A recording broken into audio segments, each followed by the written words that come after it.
Buenas tardes. Hoy día nos toca este tema. Ustedes ya han podido ver de alguna forma en las clases anteriores, específicamente en la clase de esquizofrenia, de qué se trata la psicosis, ¿no? Vamos a recordar de manera breve en la siguiente diapositiva lo que es, pero aquí trata de aludir a dos trastornos que son muy importantes y que complementan pues el espectro psicótico de lo que son denominadas en conjunto psicosis endógenas, psicosis de origen psiquiátrico. Eh, Podríamos decir que son psicosis primarias, ¿no? Y aquí también, pues, recordemos que hay psicosis secundarias que son causadas por otras circunstancias estructurales, por ejemplo, tumores, metabólicas, hidroelectrolíticas, incluso endocrinológicas, etcétera. Entonces hay que tomar en cuenta eso, ¿sí? Eh, por ejemplo, ayer me parece que vieron lo que es el delirio y lo que es demencia. Estas dos alteraciones, dos problemas mentales también cursan, dos enfermedades van a cursar con síntomas psicóticos, pero producen síntomas psicóticos de forma secundaria. Aquí tenemos las psicosis que son primarias y las psicosis endógenas. A la cabeza está la esquizofrenia, que ya la vieron la semana pasada, y ahora el complemento que es el trastorno delirante y el trastorno esquizoafectivo, ¿ok? Entonces empecemos primero esto.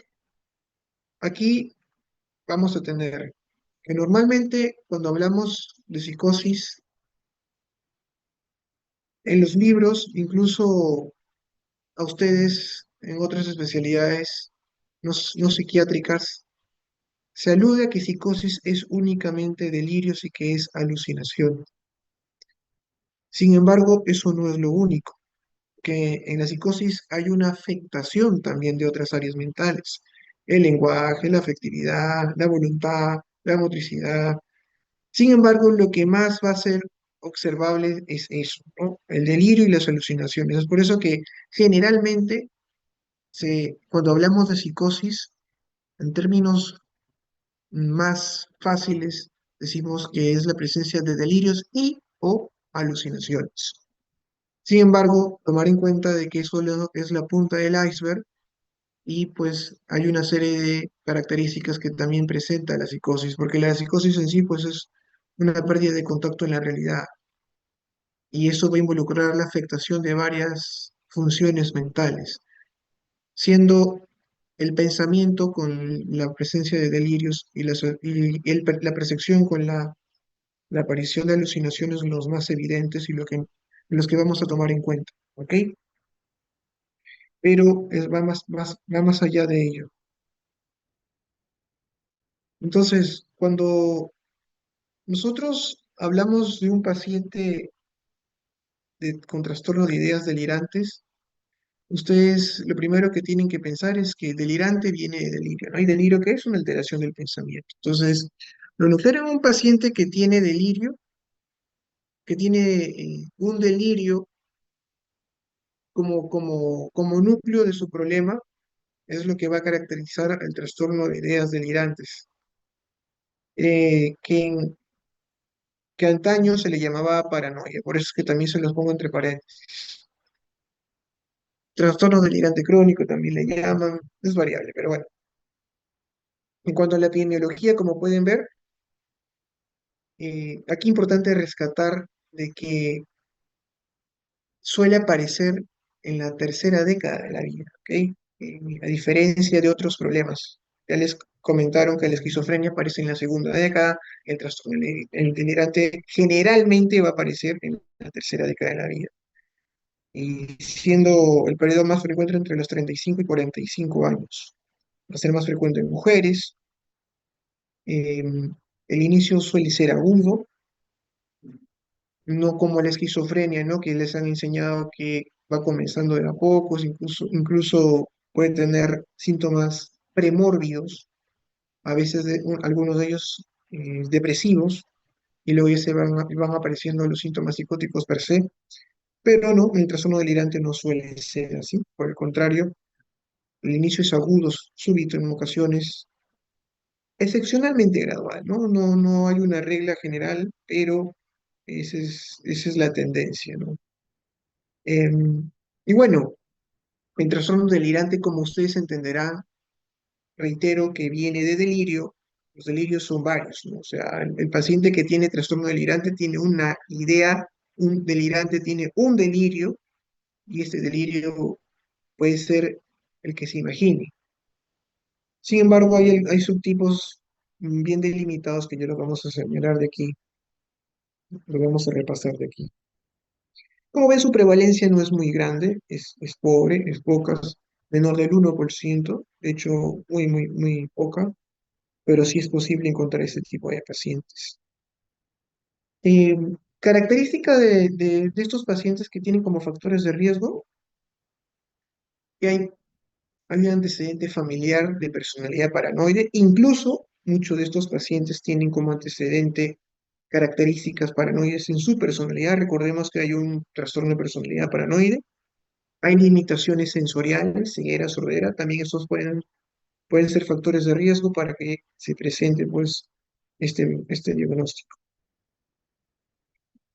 Y bueno, en cuanto al sexo, generalmente es en el sexo femenino. Entonces, ¿qué es lo característico del delirio? El delirio y de delirante, como quieran llamarlo, ya sabemos cuáles son las características. Aquí yo no pretendo repasar lo que ya hicieron en psicopatología del pensamiento. Simplemente que fenomenológicamente hablando, el delirio en el trastorno delirante tiene las siguientes características, que es fijo como todo delirio, que es inquebrantable, pero no suele ser extraño. Ustedes ya cuando han visto esquizofrenia, sí les habrán comentado pues que hay una desorganización en la estructura de su pensamiento, incluso que les hacen tener ideas bastante extrañas, atípicas, incoherentes y muchas veces imposibles, ¿no? Yo puedo decir, mm, por ejemplo, podría decir, ¿no?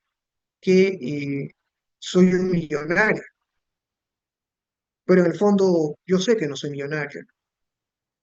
Vamos avanzando en la convicción. Tengo la convicción de que soy millonario porque de repente pues tengo en mi cuenta, no sé qué les digo, 800 soles y ya me siento pues un millonario y no lo es así, ¿no? Pero alguien viene, me refuta y pues entiendo que yo estoy equivocado. Cuando ya es un delirio, entendíamos que la convicción es irrefutable, inquebrantable, ¿no? No se puede romper.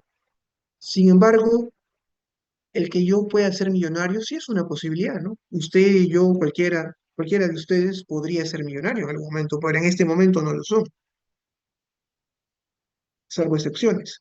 Entonces, en el paciente esquizofrénico puede decir que ahorita, pues, acaba de hablar con 5 demonios, o que se puede convertir en un perro, ¿no? Tiene esa idea. Esas son cosas que ni son posibles, ni están dentro de su contexto sociocultural, simplemente no se pueden dar, están completamente fuera de la realidad. Y no solamente la realidad, sino que son imposibles. En cambio, en el paciente con trastorno de ideas delirantes, se pueden presentar delirios, por ejemplo, que lo están persiguiendo, como el delirio persecutorio, y eso es posible. Algunos alguna vez nos pueden haber perseguido mientras jugábamos, o no sé, nuestros familiares. Eso es una posibilidad, dependiendo de la situación, de la circunstancia, del contexto, ¿no? Son creíbles estos delirios. Pero otra característica es que están bien estructurados. El paciente que tiene un delirio de este problema lo sustenta adecuadamente. Me están persiguiendo porque yo caminé por la vereda y él me quedó mirando. Después volteé y él pasó en una moto. pero también había otro carro que era de color blanco, igual que la moto. Entonces me están siguiendo y todos los carros blancos, e incluso las bicicletas que son de blanco me están siguiendo. ¿Y por qué será? Porque quieren colorear de blanco sus automóviles, sus motos, para pasar solapas, ¿no? De que en realidad el blanco es paz, pero en realidad no es así. Quieren camuflarse para hacerme daño, ¿no? Entonces, el paciente con trastorno de ideas delirantes va estructurando y va sistematizando su delirio. No es algo así bizarro, ¿no? Como el paciente esquizofrénico, que dice, yo hablo con Dios, ya, dices, hablas con Dios, es decir, oras a Dios, no, yo hablo con Dios. ¿Y por qué? ¿Cómo? ¿Cuándo? No, simplemente hablo con Dios, no te dice más. Y en tercer punto está referente a situaciones que pueden ocurrir. Bueno, ya les decía, muchas veces, mayormente, está relacionado con el contexto de la persona, ¿no? Por ejemplo, puede darse el delirio en un universitario, en un científico incluso, que eso es posible, y el científico, pues, que tiene la idea de inventar algo, pues llega un punto en el cual siente que no puede inventar porque no hay la tecnología o porque hay alguien que está obstruyendo su progreso o porque alguien está interfiriendo, etcétera. Y todo eso le va encontrando razones que las va estructurando y sistematizando y una cosa se va aunando a la otra y así se va haciendo algo muy, muy encapsulado. Pero siempre son posibles dentro de lo que es el escenario y la realidad del paciente, ¿ok? Siempre está y va a estar relacionado al contexto en el cual se desarrolla. Siempre pongo como ejemplo el esquizofrénico porque el esquizofrénico nos pueden decir cualquier cosa sin ningún sentido, que no tienen nada que ver con su vida, con sus familiares, con sus vivencias, con su cultura. Eh, Puede decir que sus pensamientos salen de su cabeza y se disparan contra la pared y la destruyen, ¿no? Y eso es completamente imposible, ¿no? Y lo sabemos. No es normal, no es lo típico que en el paciente con trastornos de idea delirantes se presente un periodo premórbido, que sí sucede en el esquizofrénico, por ejemplo, yo les decía, pueden presentarse síntomas depresivos, pero en algunos casos pueden haber comportamientos extraños, pueden haber ciertas actitudes diferentes en su forma de ser, en su personalidad.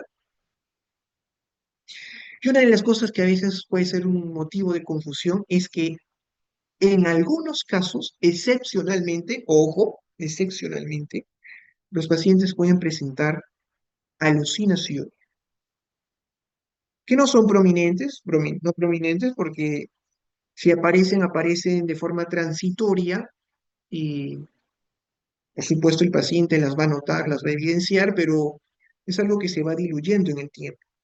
Puede tener comportamientos extraños, pero siempre van a estar relacionados con la idea, con el delirio que se está presentando.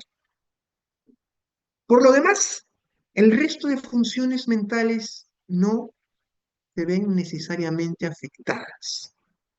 La afectividad, el lenguaje y otras conductas, la conducta en general. Es decir, la persona puede pensar, por ejemplo, que le están persiguiendo, o puede haber también el esposo que tiene la idea delirante que su esposa le está engañando, pero en el resto de escenarios de su vida se desenvuelve bien. El escenario marital tiene conflicto, pero en su trabajo sale a la calle y no tiene ningún inconveniente. Pero todo lo que gira en torno a su delirio o que alimente ese delirio es en donde se van a presentar las dificultades.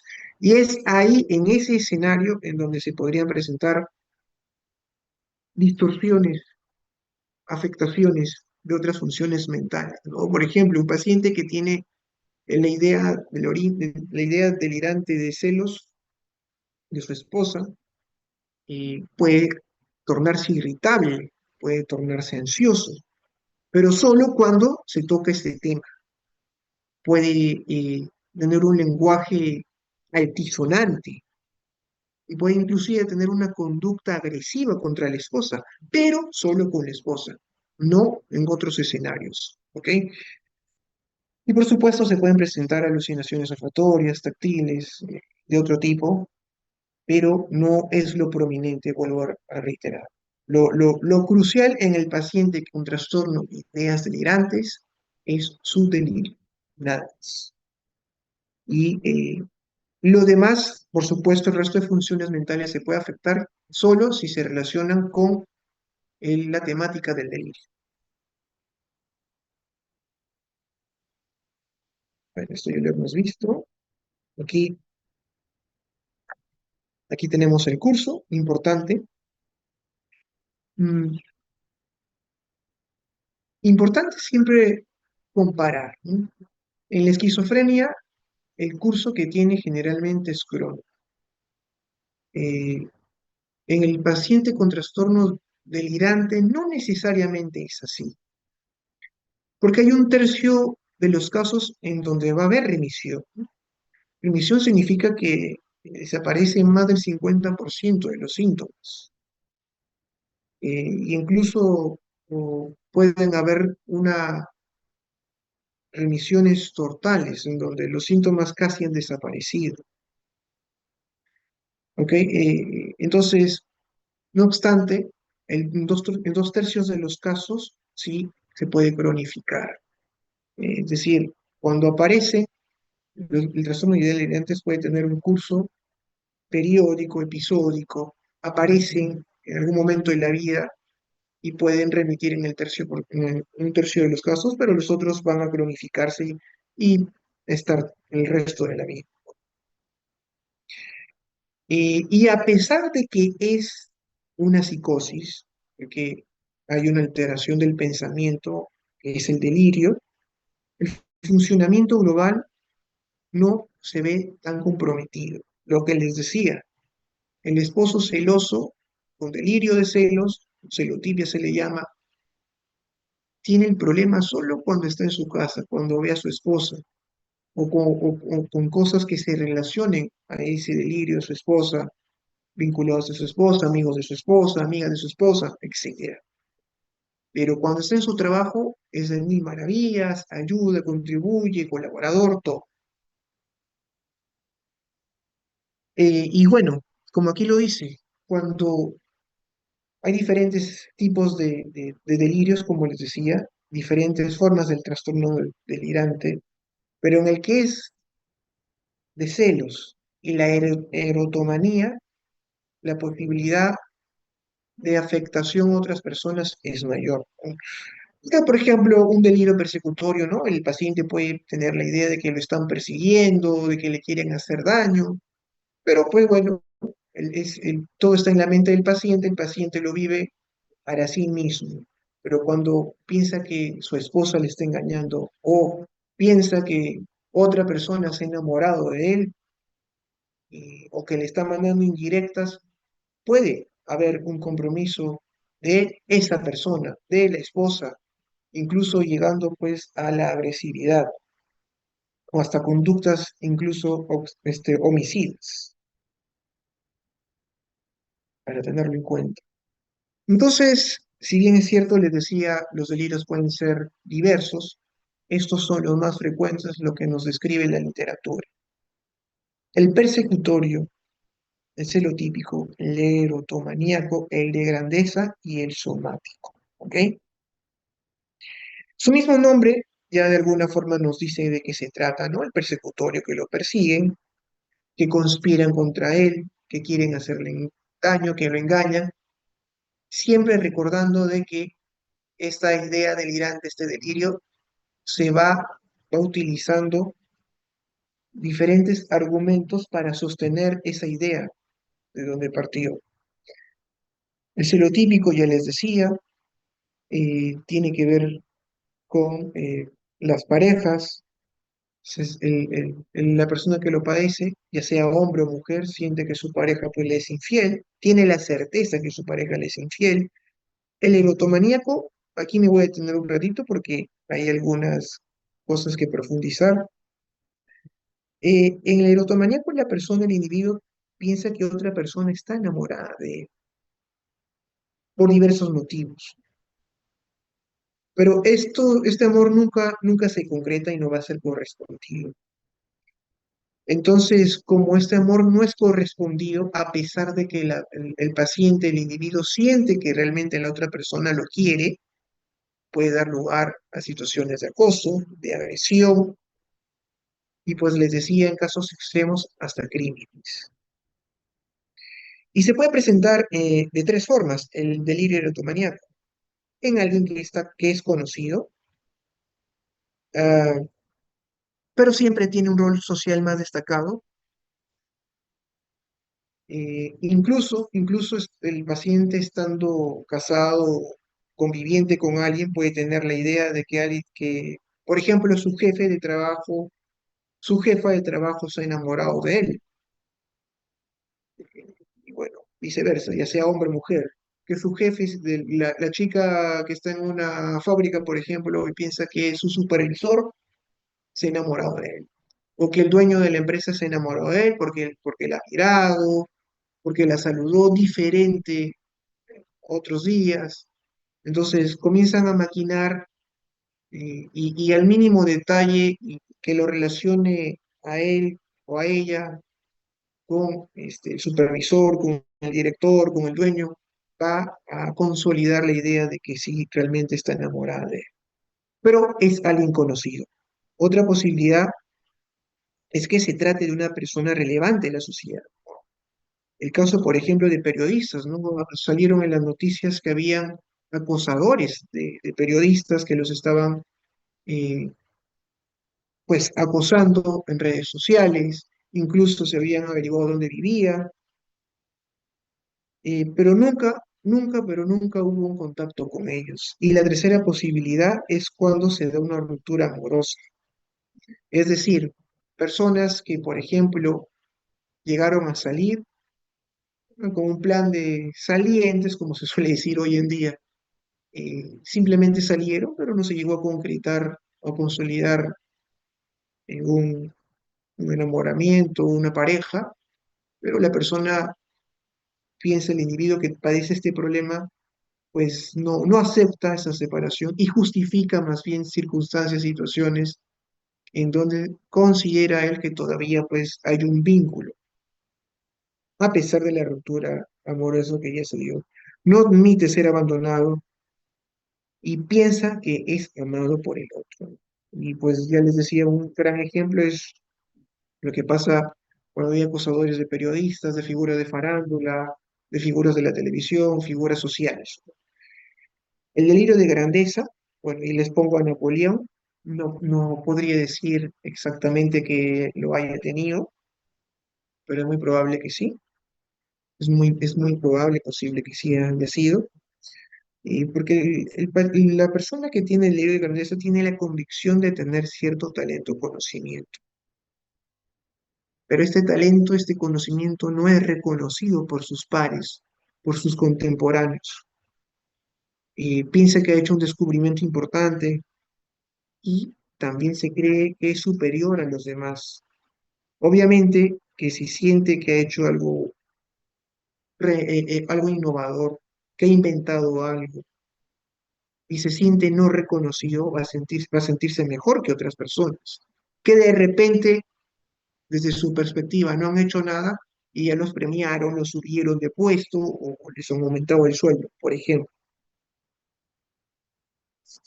Y bueno, a estos individuos también se les llama arregladores porque piensan que pueden solucionar todo. O a ver, tú no sabes eso, no te preocupes, yo lo hago. La cocina está malograda, no, yo lo hago. Nunca en su vida ha reparado nada, pero como siente esta, perdón, como siente más que como piensa, que puede hacerlo todo y tiene el delirio que puede hacerlo todo, se apunta para realizar ello. Entonces ese es el delirio de grandeza. Y finalmente, el delirio somático, que tiene que ver parcialmente con lo que yo les expuse en clases pasadas sobre los trastornos somatomorfos. Es una persona que cree que sufre una enfermedad. O sea, cuando vimos recordando el trastorno de ansiedad por enfermedad o hipocondría, la persona tenía la idea de sufrir una enfermedad y tenía un sufrimiento real por tener la idea de presentar esa enfermedad. Pero yo les dije, recordemos que el paciente con hipocondría tenía ideas sobrevaloradas, ¿no? La convicción era grande, emotiva, tenía un gran componente emocional, incluso angustiante, pero no necesariamente el paciente eh, tenía una idea inquebrantable, una idea que no pudiera refutarse. Al paciente con hipocondría se le hacen los exámenes correspondientes y de forma transitoria piensa pues que pues estaba en un error. Puede dar su brazo a torcer transitoriamente, pero después le va a encontrar explicación y va a decir, no, me han hecho tomografía, pero no, de verdad yo sí tengo este problema en el cerebro, yo sí tengo Alzheimer, ¿no? Porque ya no me está funcionando bien la memoria. Pero no, en el paciente con delirio somático está convencido de que tiene la enfermedad y nada ni nadie va a refutar eso que cree. Por ejemplo, está el paciente que piensa que tiene que su cuerpo expide mal olor, su aliento eh, o su cuerpo,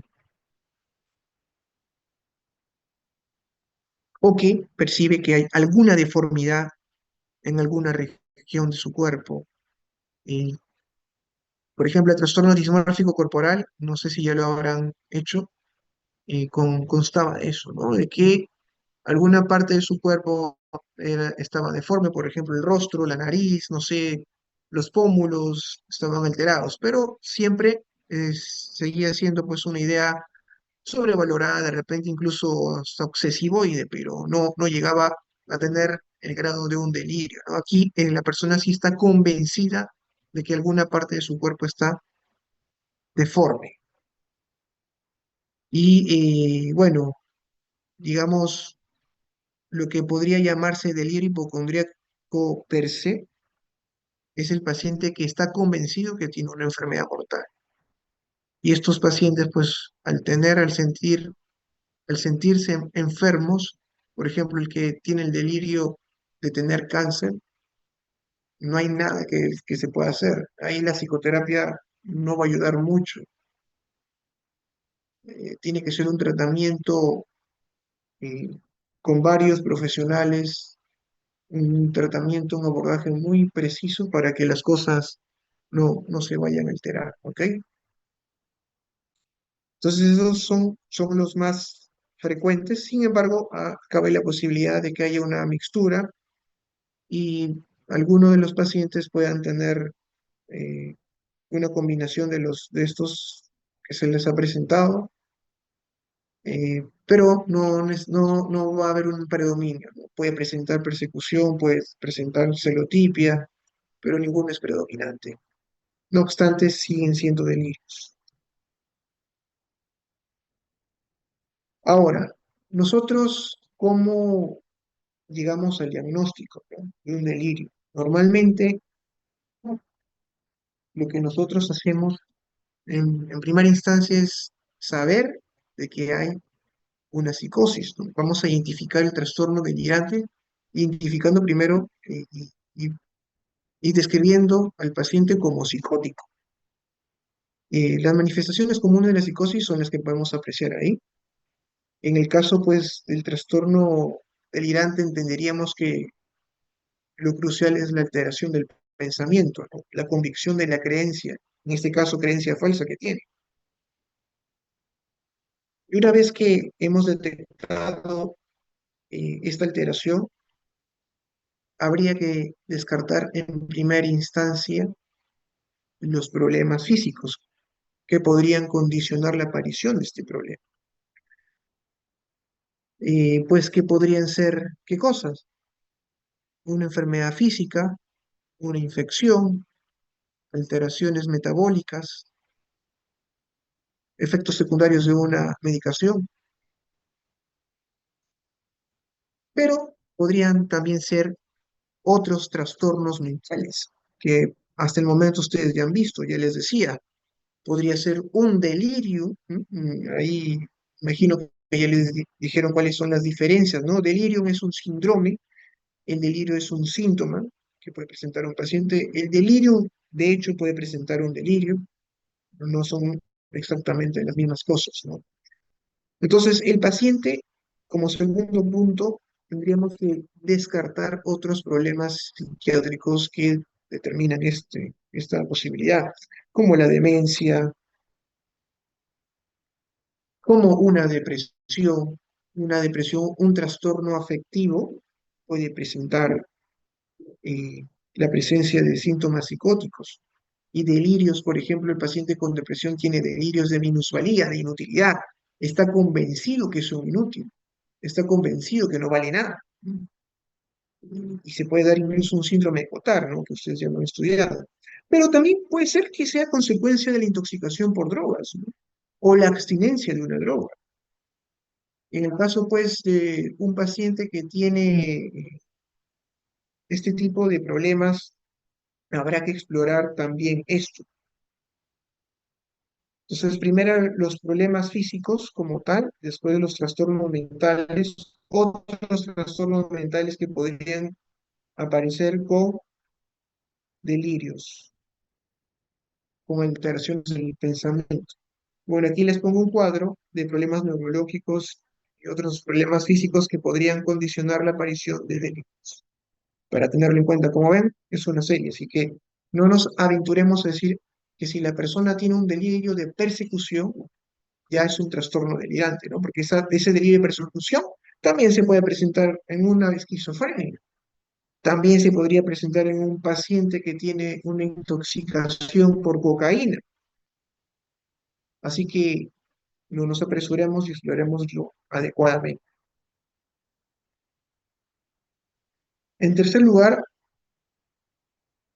habría que explorar un poco más los problemas afectivos, ya que si el paciente presenta síntomas maníacos, pues podría tratarse de un trastorno bipolar. De no ser así, nos quedamos con el espectro de, con estas siguientes características que las pueden apreciar en este cuadro, que son las ideas delirantes, las alucinaciones, la conducta y el lenguaje desorganizado, que en su caso pues nos haría pensar de que es una esquizofrenia. Pero de no ser así, y presenta principalmente delirios como quinto punto, pues podríamos hacer ya considerar la posibilidad de que es un trastorno delirante.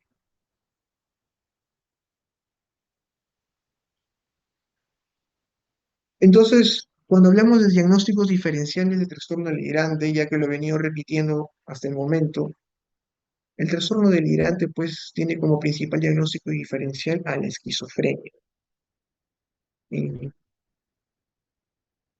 la literatura es variable, pero la esquizofrenia puede llegar hasta el 1%, pero el trastorno delirante es menor al 1%. La personalidad. En el paciente con esquizofrenia suele ser esquizoide, en el delirante una personalidad paranoide. En el caso de la evolución, de la forma de evolución de la esquizofrenia es un proceso y en el caso del trastorno delirante es un desarrollo. Y una cosa muy importante aquí, quizás una de las más importantes, es el deterioro de la personalidad. Eh, el deterioro en sí del funcionamiento del paciente. En la esquizofrenia va a haber un deterioro marcado en su funcionamiento, en su personalidad. En el trastorno delirante no necesariamente.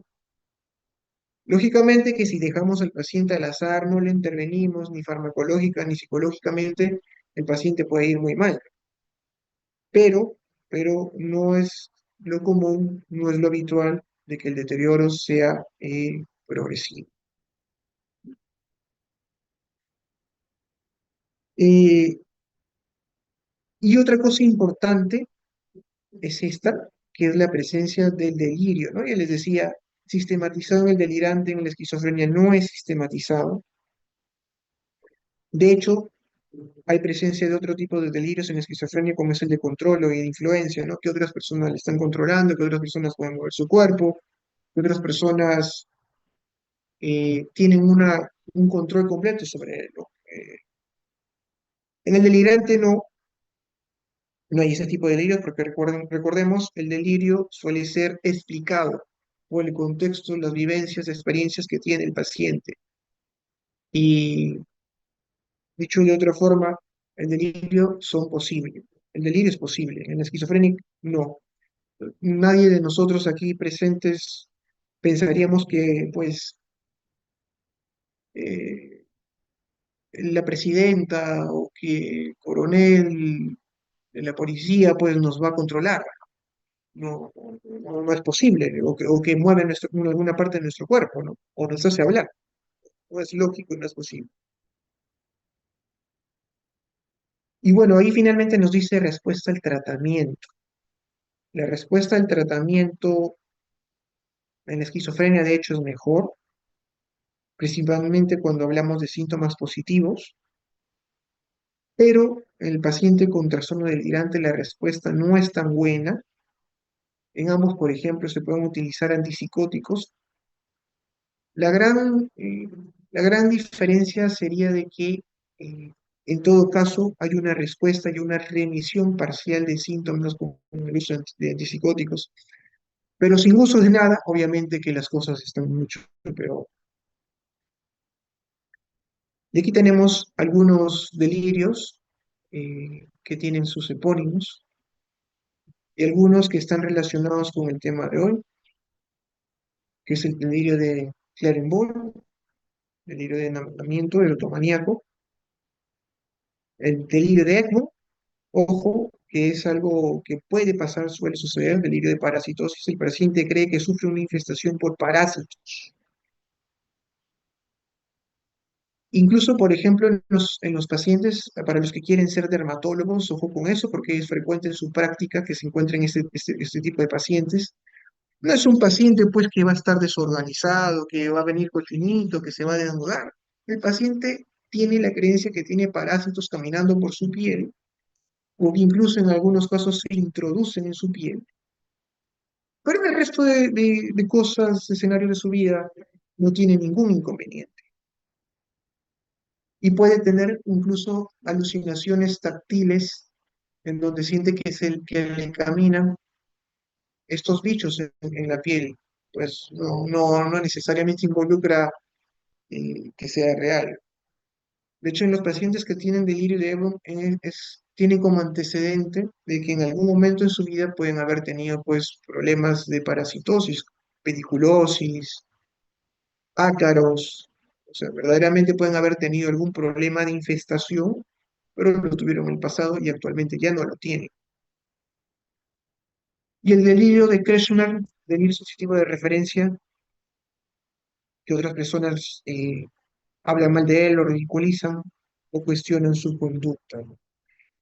Y los otros que se pueden presentar en otros trastornos mentales, pero que se los pongo para que lo tengan en cuenta porque también son posibles que los observen en la práctica, en su práctica como médicos. Y bueno, y aquí ya pasamos a los criterios diagnósticos. Si pueden observar aquí en la pantalla, no hay mucho que decir.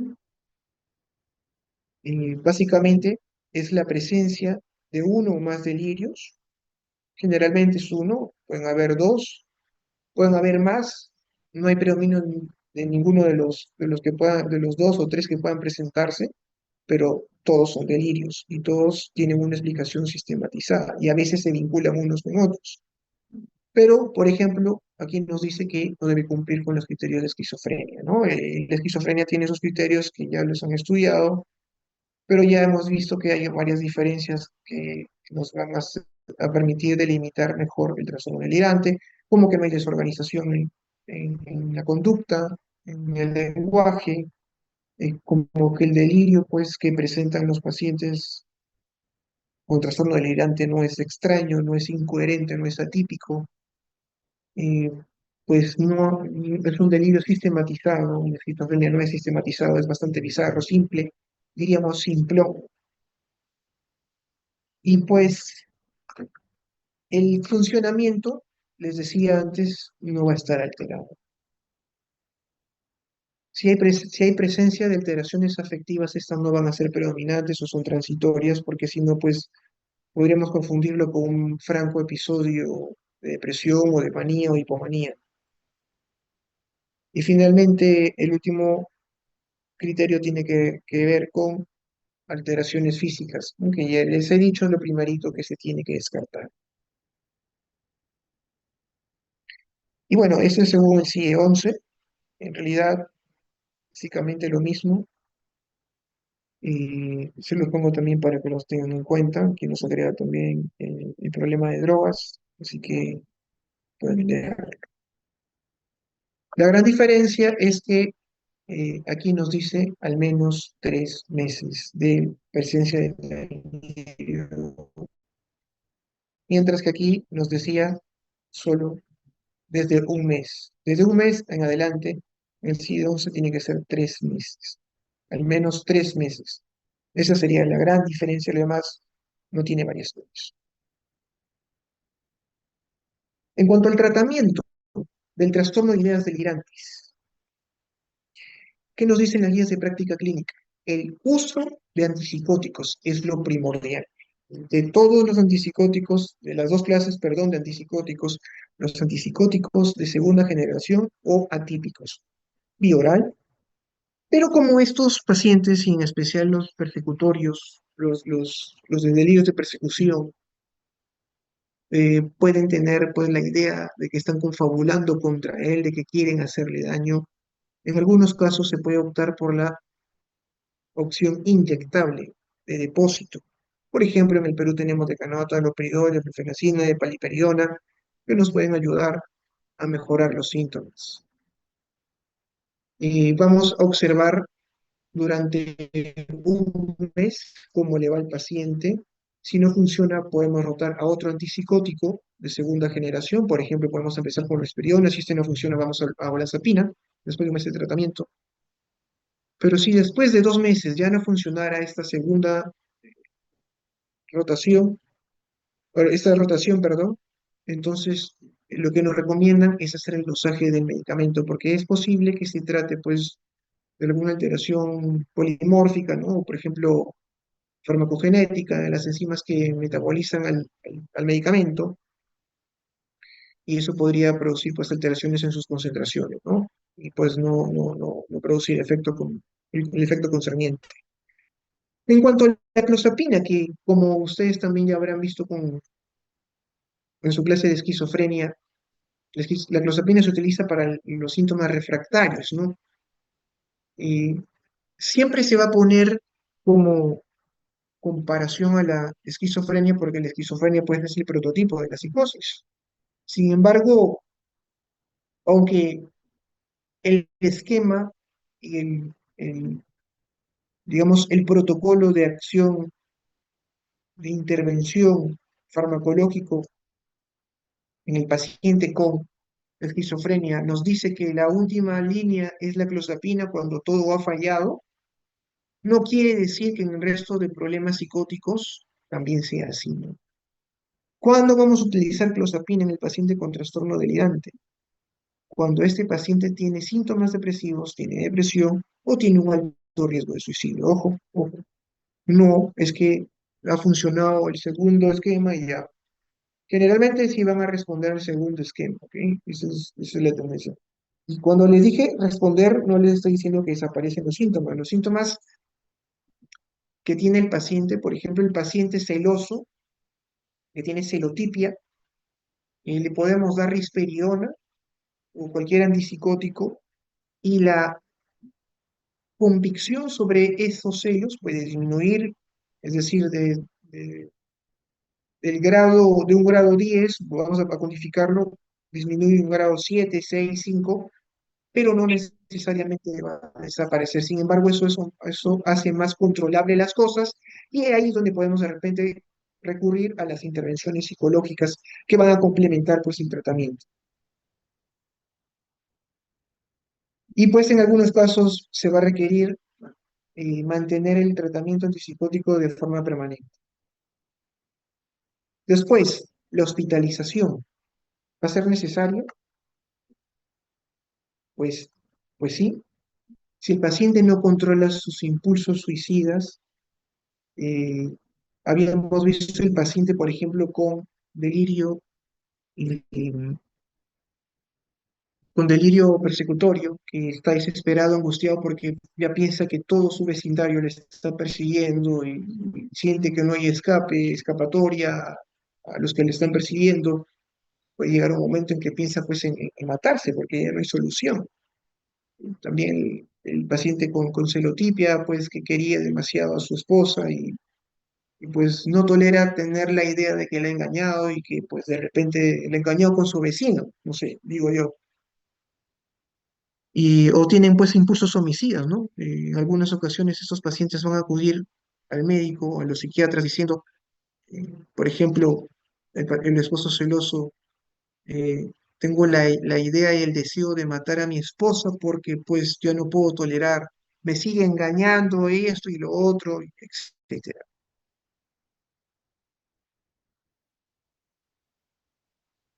Y pues hay cosas también extremas, pues, como el delirio que piensa que lo van a envenenar y no va a querer aceptar nada, ni en restaurantes, ni en su casa, ni peor aún fuera de su casa. Entonces ahora pasamos a lo que es el trastorno esquizoafectivo y aquí hay que tener en cuenta algunas cosas. Al igual que el anterior, eh, el porcentaje de prevalencia es menor al 1%. El que sea 1% de la población no significa que sean pues 50 personas, ¿no? Recordemos el aspecto estadístico. Es una gran cantidad de personas, son millones de personas que van a estar mal si lo comparamos a nivel mundial. Pero hay que tomarlo en consideración. Esquizoafectivo va a ser más frecuente, más prevalente en mujeres. El que sea prevalente no significa que siempre sea así, porque pues la prevalencia pues en un sentido estadístico es lo más frecuente, pero no necesariamente lo que siempre se va a dar. Suele aparecer en la adultez temprana, son pacientes solteros que tienen abuso de sustancias, hay antecedentes familiares psiquiátricos, por ejemplo, de trastorno bipolar, y al igual que en el trastorno anterior, tiene un mejor pronóstico que la esquizofrenia, pero menos que un paciente que tiene trastorno bipolar o un trastorno depresivo. Entonces, son pacientes mujeres, pacientes que son adultos jóvenes, solteros y que abusan de drogas y sustancias. Y generalmente tienen un antecedente familiar con trastorno bipolar. Ese es el perfil del paciente que tiene trastorno esquizoafectivo. Entonces, ver este dibujo. El paciente con trastorno esquizoafectivo, como su nombre lo dice, podríamos esperar de que pues es un paciente que tiene esquizofrenia y que tiene un episodio afectivo, ¿no? De ahí esquizoafectivo.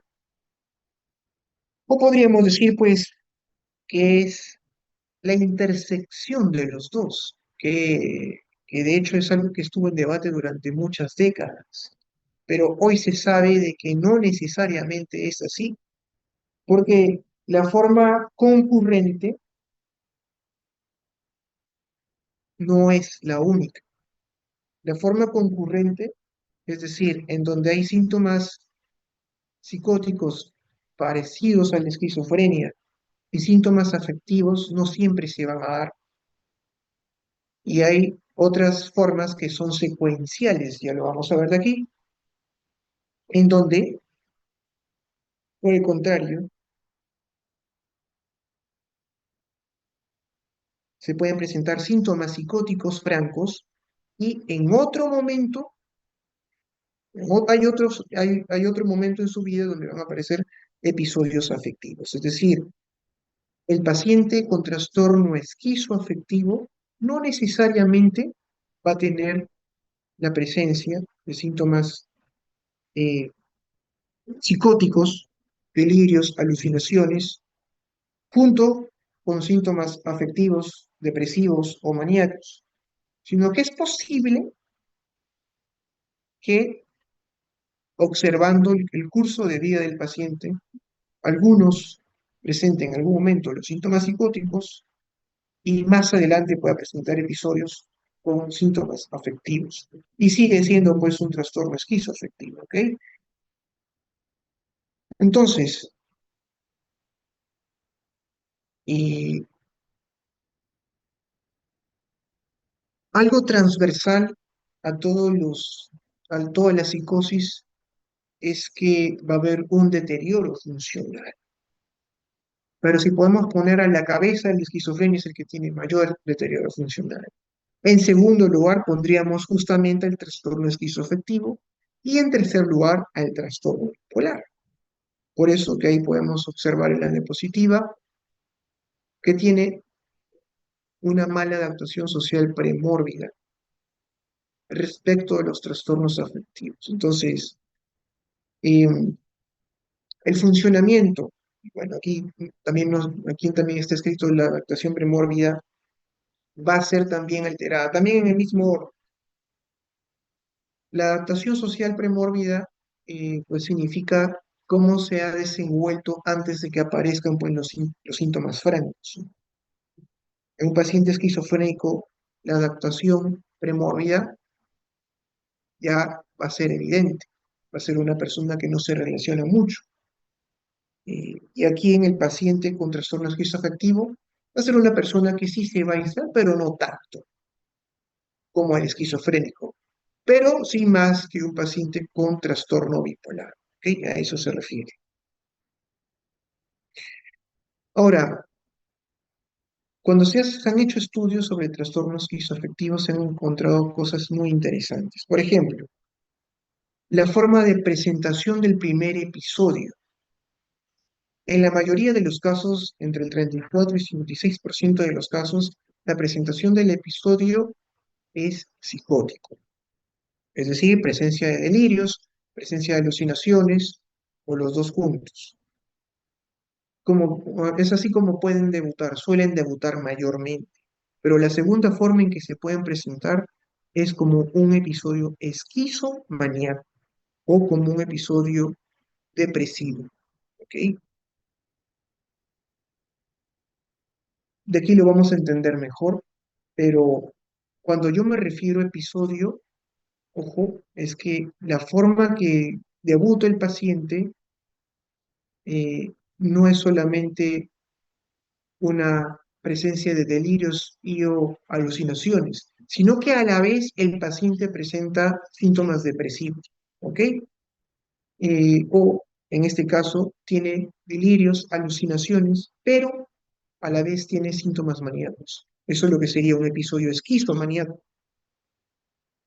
Y este episodio esquizomaníaco sería junto con el episodio depresivo la forma en que se presenta. Es decir, habría pacientes con trastorno esquizoafectivo que debutan con un episodio depresivo, que podría hacernos pensar pues que es simplemente una depresión. Pero cuando le vamos a hacer el seguimiento, o incluso, no necesariamente después de años, sino después de incluso semanas, pueden presentarse síntomas psicóticos que nos van a hacer pensar en ello. Em, y pues en tercer, cuarto y quinto lugar están las otras formas de presentación. Eh, pero lo que quiero que entiendan es que, por ejemplo, si en algún momento se presentan episodios afectivos puros, va a ser necesario de que el próximo episodio sea más polimorfo, es decir, sea esquizomaníaco, esquizodepresivo, y se vaya alternando de esa forma, porque obviamente que si se vuelve a repetir el episodio depresivo sigue siendo pues una depresión, ¿no? La única forma de distinguir un trastorno esquizoafectivo es que al episodio depresivo le suceda un episodio psicótico, con alucinaciones, con delirios, que sea franco. Y ese episodio va a ser predominante, prominente, y, y lo afectivo va a desaparecer. Por eso es que está escrito aquí en la diapositiva que hay dos tipos: el concurrente, que es el que nos dicen los manuales diagnósticos, y el secuencial, que es el polimorfo, que es que se tiene que observar de forma longitudinal. Si se han dado cuenta, generalmente los manuales diagnósticos nos hablan nos hablan de realizar un diagnóstico de forma transversal, es decir, presenta síntomas afectivos en el momento que tú le estás haciendo la evaluación, pero el paciente no necesariamente en el momento que tú le estás evaluando se va a encontrar mal, más aún si la presentación que tiene el paciente es un episodio. Y como estamos viendo aquí, el trastorno afectivo diferente, a diferencia del trastorno delirante, suele ser bastante episódico. Incluso a lo largo de la vida, esos episodios no se van perdiendo, son la característica. En el trastorno delirante decíamos, son pacientes que inicialmente pueden ser periodos, uno o dos episodios de delirio, pero en el transcurso del tiempo esto se va a cronificar y ya de forma permanente presenta el delirio. Aquí no es así, aquí pueden haber episodios. Y para tenerlo más claro, vamos a ver estos gráficos. Puede haber un paciente que tiene un franco episodio psicótico, prácticamente esquizofrénico, con todos los síntomas que presenta, no todos los síntomas, pero la mayoría de síntomas que tiene la esquizofrenia. Esencialmente los delirios y lo, las alucinaciones. Pero pueden haber pacientes que tienen episodios maníacos como debut, o pacientes que tienen como un episodio depresivo, o pacientes que tienen como debut un episodio esquizomaníaco o un episodio esquizodepresivo. ¿Ok? Cuando hablo pues de esquizomaníaco significa pues que el paciente tiene síntomas psicóticos y tiene síntomas maníacos, o tiene síntomas psicóticos y tiene síntomas depresivos a la vez. Y el DCM y los manuales diagnósticos generalmente nos hablan de esto como trastorno esquizoafectivo. Pero según lo que yo les estoy presentando, y es lo que nos han hecho los grandes estudios longitudinales como el estudio Colonia, nos hablan pues de que hay episodios esquizoafectivos que pertenecerían al trastorno esquizoafectivo. Y los episodios esquizoafectivos serían la presencia de episodios esquizo con síntomas psicóticos con un episodio, con síntomas afectivos a la vez, ya sean maníacos o ya sean depresivos. Por eso que va a ser muy importante que en el paciente, en realidad en toda la psiquiatría, pero en especial en el paciente esquizoafectivo, hacer una observación longitudinal, porque el paciente nos puede venir con cualquiera de estas características como debut, como vemos aquí. Hay algunos que nos vienen como esquizodepresivos nada más, pero hay también quienes nos pueden venir como episodios maníacos y decimos, ah, no, pues este paciente viene con una manía, este es un paciente bipolar. Y no, no necesariamente es un paciente bipolar. Podría tratarse de un paciente que tiene trastorno esquizoafectivo y puede ser que en un futuro episodio presente síntomas psicóticos francos. Y es así como se haría, pues, sería el diagnóstico de trastorno esquizoafectivo, ¿ok? Por eso es que se habla de que hay dos tipos: el trastorno esquizoafectivo concurrente, monomorfo, es decir, solo una forma, que son las más conocidas que nos dicen los manuales diagnósticos, que son la forma esquizomaníaca o la forma esquizodepresiva, pero también está el polimorfo, que tiene varias fases, varios episodios diferentes, de diferente forma, que sería el secuencial. Es decir, ya les dije, ¿no? Su debut puede ser esquizo, un episodio esquizofrénico, y más adelante un episodio maníaco o más adelante un episodio depresivo, y pues eso lo calificaría de un trastorno esquizoafectivo también.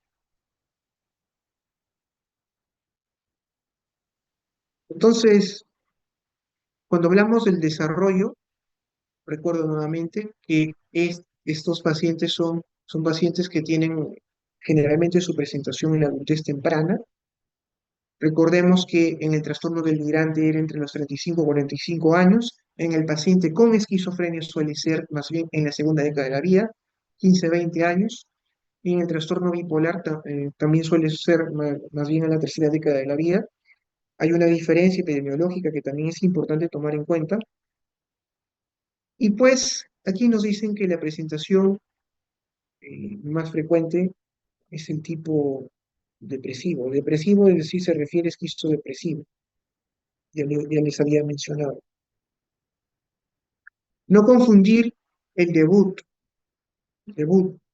Una cosa es el primer episodio. El primer episodio, la forma en que suelen debutar los pacientes con trastorno esquizoafectivo es con síntomas psicóticos. ¿Ok? Y ahí puede ser secuencial o puede ser eh, concurrente, pero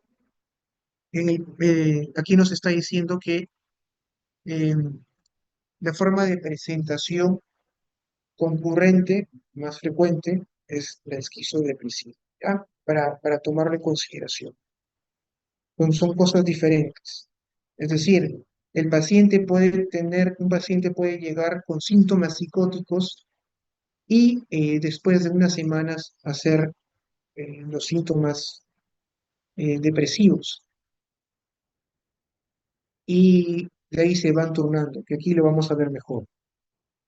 Por ejemplo, lo habitual y lo típico en el paciente, el patrón típico de un paciente esquizoafectivo, que generalmente es esquizodepresivo, tiene esta peculiaridad. Suele ser un paciente que debuta con síntomas psicóticos, o sea, les dice, la forma de presentación es, aparece el paciente en emergencia con alucinaciones, con delirios. Esos duran 2 meses. Al cabo de estos 2 meses, el paciente va a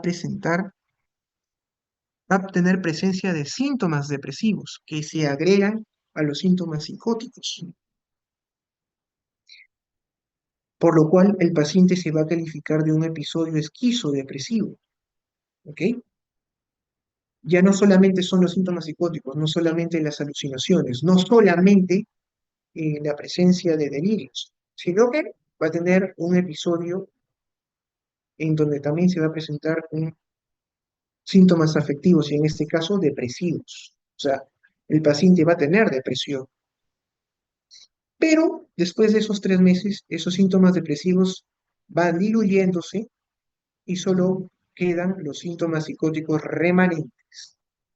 Y eso pues es lo que el DSM nos habla de trastorno esquizoafectivo. Por eso es que nos dice que es más frecuente el tipo depresivo. Pero según lo que yo les estoy presentando, que va más allá del DSM, y por estudios que se han hecho en las últimas décadas, eh, entendemos de que no solamente son posibles las formas concurrentes, es decir, presencia de síntomas psicóticos y síntomas afectivos a la vez, sino que pueden haber síntomas, formas secuenciales, es decir, que primero tuvo un episodio psicótico, de aquí, en lugar de decir esquizodepresivo, podríamos decir solo episodio depresivo y pues de ahí nuevamente un episodio psicótico. Entonces, esas son las formas eh, secuenciales y en las formas secuenciales no se va a dar pues en un periodo de 6 meses total. En el periodo de 6 meses, si bien es cierto que primero empiezan los episodios psicóticos y después viene el episodio esquizodepresivo, que es lo que va a ser el diagnóstico de trastorno esquizoafectivo, todo se está dando dentro de un mismo episodio que dura 6 meses. Pero eso no sería la secuencialidad que yo les estoy mencionando. La secuencialidad significa que ha tenido un episodio como tal, en un momento en su vida, episodio psicótico, y después, el próximo año, va a ser un episodio afectivo, o va a tener un episodio maníaco este año 2025, y el próximo año viene con un episodio con todas las características que hacen pensar en una esquizofrenia. Y ese paciente ya no lo podríamos calificar ni de bipolar ni de esquizofrénico, sino de un paciente con trastorno esquizoafectivo, ¿ok? Y esa sería la forma secuencial. De forma secuencial se presentan los episodios. Esa sería una forma concurrente que es la que nos dicen los manuales diagnósticos. Y este pequeño cuadro es importante porque nos dice cómo es el grado de deterioro y de funcionamiento. El trastorno afectivo tiene un grado de disfunción, pero no tan marcado. Eh, el trastorno afectivo con síntomas psicóticos un poco más, porque no todos los pacientes con trastorno bipolar tienen síntomas psicóticos. El trastorno esquizoafectivo un poco más y la esquizofrenia mucho más, ¿no? Y ahí está más o menos lo que yo les estaba diciendo. Entonces, cuando tenemos el DSM-5, ¿qué nos dice?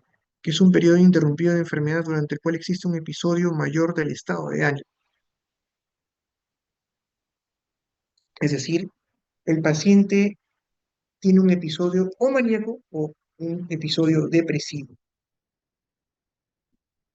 Pero antes o durante el transcurso del diagnóstico está presentando 2 semanas de un episodio psicótico. Psicótico. Y es lo que les decía aquí. El paciente tiene un episodio depresivo predominante. Si es que hablamos, aquí se está hablando de em, digamos, la forma de presentación, ¿no? Pero ese es un gráfico de la forma en que se presenta, ¿no? Pero si hablamos de, el trastorno como tal, el paciente va a presentar eh, un periodo, es un paciente que tiene un periodo afectivo, un episodio afectivo, presencia de síntomas afectivos, perdón, ya sea maníacos o ya sea depresivos, al cual en algún momento, sin la presencia de estos síntomas afectivos, le aparecen pues los síntomas psicóticos, que tienen que durar 2 o más semanas. ¿Ok? Y después son los síntomas de exclusión, el C nos dice los síntomas que cumplen los criterios de un episodio mayor. Aquí básicamente nos está diciendo pues que el síntoma afectivo es el predominante, es el piso. Es decir, el denominador en el trastorno esquizoafectivo, según DSM-5, que es concurrente, nos está diciendo que el denominador es un episodio afectivo, ya sea maníaco o depresivo. Y en ese denominador hay un momento en el cual los síntomas psicóticos son predominantes. Generalmente estos síntomas psicóticos serían previos a la aparición de los síntomas afectivos. Sin embargo, el denominador seguiría siendo los síntomas afectivos, ¿ok? para que lo tomen en cuenta. Pero a lo largo del tiempo, estos síntomas psicóticos que duran 2 semanas o más, eh, ya no serían los predominantes, sino más bien el episodio afectivo. Y pues, ya para ir terminando, según CIE-11, el paciente con trastorno esquizoafectivo es un paciente que tiene estos síntomas, que básicamente son de la esquizofrenia, eh, o tiene episodios depresivos con ánimo, anedonia, reducción de la energía, síntomas maníacos,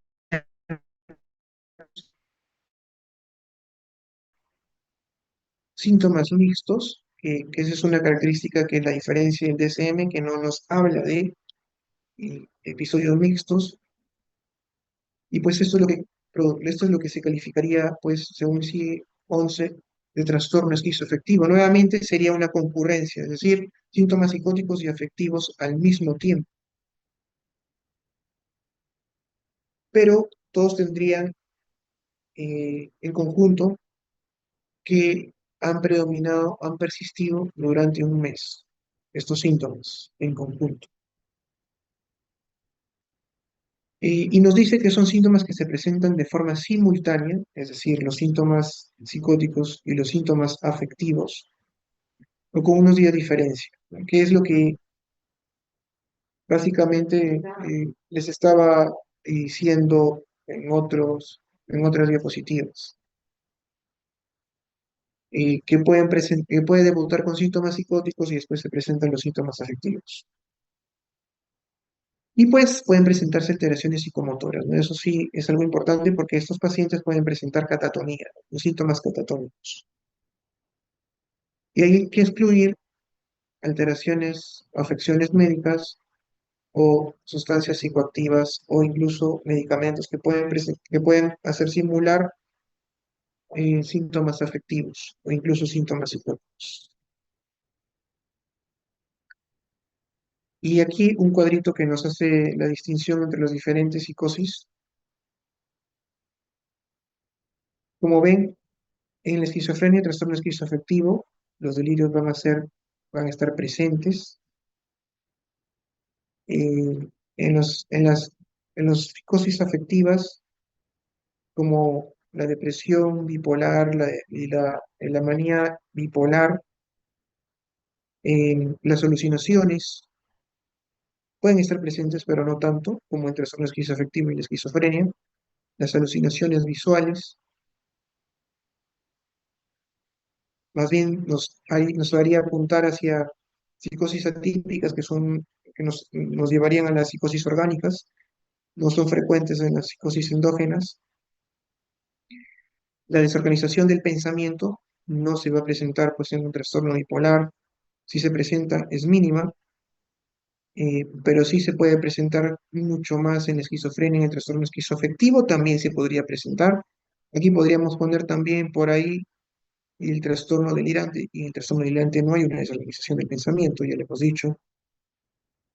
El aplanamiento afectivo va a ser bastante evidente en la esquizofrenia, relativo en el esquizoafectivo, la pobreza del lenguaje relativo, pero predominante en la esquizofrenia, y la iniciativa, la propositividad, bastante alterada en la esquizofrenia, un poco en el esquizoafectivo, el comienzo agudo no es lo típico en la esquizofrenia, es lo típico en el trastorno delirante, es lo típico en el trastorno esquizoafectivo. Ok, y los síntomas afectivos, pues que sí están presentes.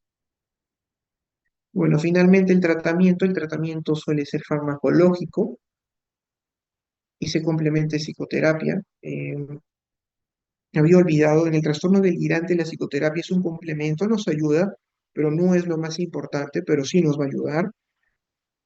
Y aquí también es lo mismo, en primer lugar los fármacos, pero a diferencia, por ejemplo, de la depresión, en donde principalmente los vamos a tratar con antipsicóticos, aquí desde el arranque vamos a utilizar antipsicóticos y estabilizadores del ánimo. Y la psicoterapia como complemento, terapia cognitiva conductual, psicoeducación y habilidades sociales, ¿ok? Entonces, en resumen, yo sé que de repente es un poco difícil de entenderlo. El trastorno esquizoafectivo se trata de una entidad independiente de la esquizofrenia, independiente del trastorno bipolar. No necesariamente es un cruce entre los dos. Eh, las formas quizás más conocidas o las que más se suelen hablar en el ámbito psiquiátrico son las concurrentes, es decir, las monomorfas, es decir, los episodios esquizodepresivos o esquizomaníacos, pero como les estoy mostrando, no necesariamente son así, porque pueden haber formas secuenciales, en donde hay episodios depresivos, al cual le sigue un episodio psicótico, un episodio esquizodepresivo, perdón, o viceversa.